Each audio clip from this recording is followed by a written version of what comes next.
This was his first appearance at the General Assembly. He's been head of Libya for some 40 years, and this was his coming out moment, so to speak. In 2009, at an African Union summit, a man walked in wearing a robe covered in photographs of African liberation heroes.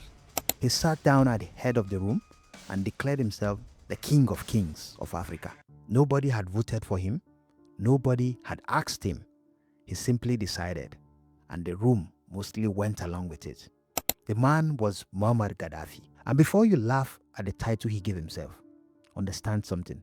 This was a man who had pumped billions of dollars into African countries.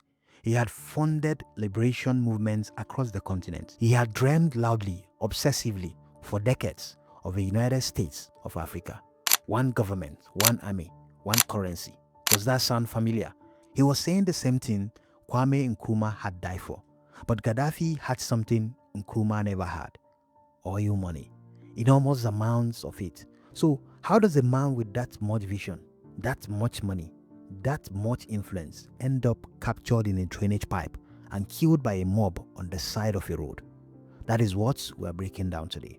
First, you need to understand where Gaddafi came from, because this story does not start in a palace. It starts in a tent. Literally. Muammar Gaddafi was born in 1942 in the Libyan desert. His family were Bedouins, nomadic people who moved across the desert with their animals. No running water, no electricity, no permanent home. Just sand, sky, and survival. He grew up watching Libya being controlled by a monarchy that favored certain tribes, while ordinary Libyans saw very little of the oil wealth sitting beneath their feet. And that injustice never left him. He joined the military, studied, organized, planned quietly. And in September 1969, at just 27 years old, Gaddafi launched a coup, while King Idris was abroad receiving medical treatment. Gaddafi's small group of officers took control of the country.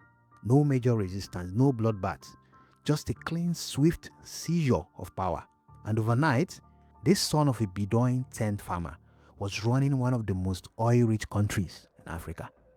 The early years were genuinely impressive. He nationalized the oil industry, told foreign companies they could operate in Libya, but on Libyan terms, not the other way around.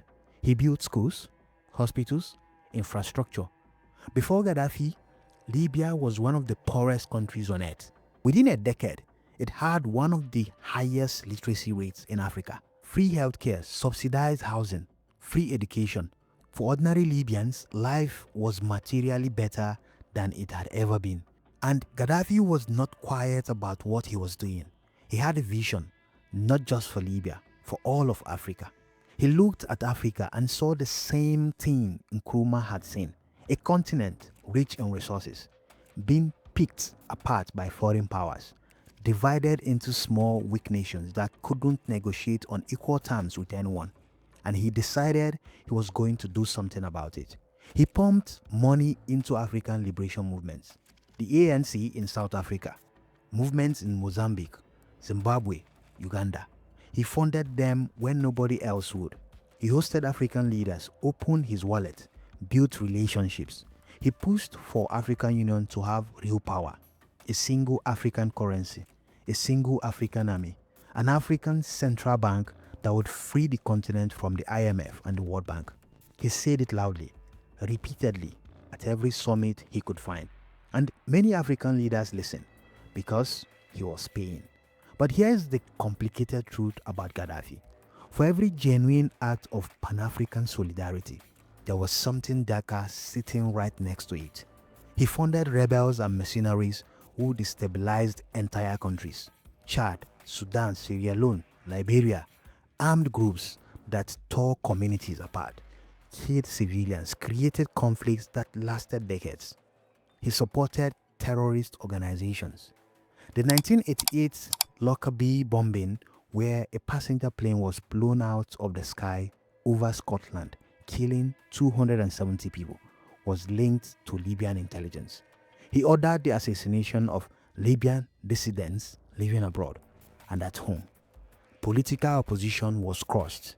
Libyans who spoke against him disappeared, tortured, imprisoned, killed. The man who talked about African freedom did not extend that freedom to his own people. That contradiction was always there. It just took a long time to explode. By the 2000s, Gaddafi had decided to come in from the cold. He handed over the Lockerbie suspects, gave up his weapons of mass destruction program, opened Libya to Western investment, and Western leaders came rushing in. Tony Blair flew to Tripoli to shake his hand. Berlusconi kissed him on the cheek. Oil companies signed contracts. The man who had been called a terrorist was suddenly a partner, a reformed revolutionary, a man the West could do business with. And Gaddafi believed that meant security, that his relationship with the West would protect him. He was wrong. Now, in 2011, the Arab Spring arrived. Tunisia fell, Egypt fell, and protests erupted in Libya, in Benghazi, in the east of the country. People took to the streets.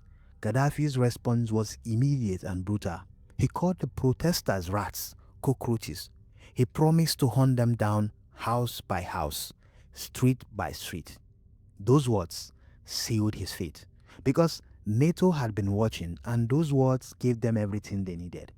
The United Nations passed a resolution. A no-fly zone was authorized, and within days, NATO airstrikes were hitting Libyan military targets. The rebels, who had been on the verge of being crushed, suddenly had the most powerful military alliance in the world, flying air cover for them. Now, here's what I want you to sit with. Gaddafi had given up his weapons program. He had cooperated with the West. He had believed the relationship he had built meant something. But when it came down to it, none of that mattered.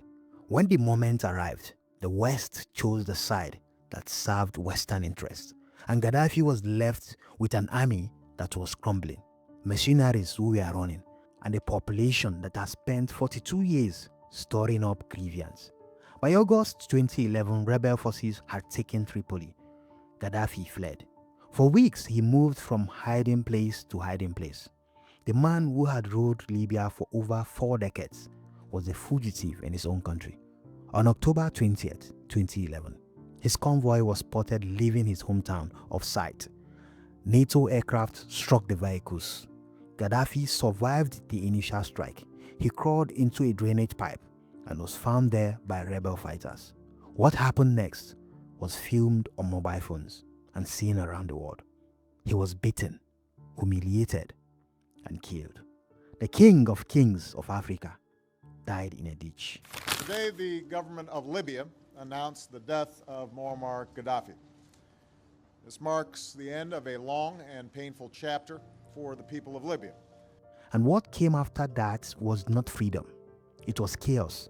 Militias who had fought together against Gaddafi turned on each other. Libya fractured. 2 rival governments, dozens of armed factions, a country with no functioning institutions, because Gaddafi has spent 42 years making sure none could exist, had no foundation to build on it. Libya descended into a conflict that is still going on today. The oil wealth that was supposed to belong to the people became a prize that warlords fought over.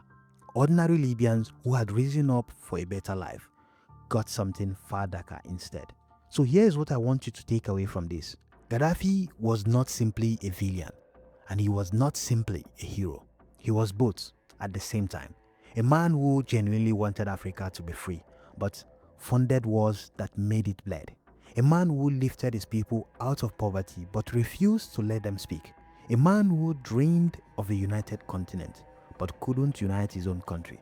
And in the end, the contradictions he spent 42 years running from caught up with him in a drainage pipe on the side of the road, in the country he had ruled since he was 27 years old. If the story made you think, there are more like it on this channel. Real history, broken down simply. Subscribe and don't miss the next one.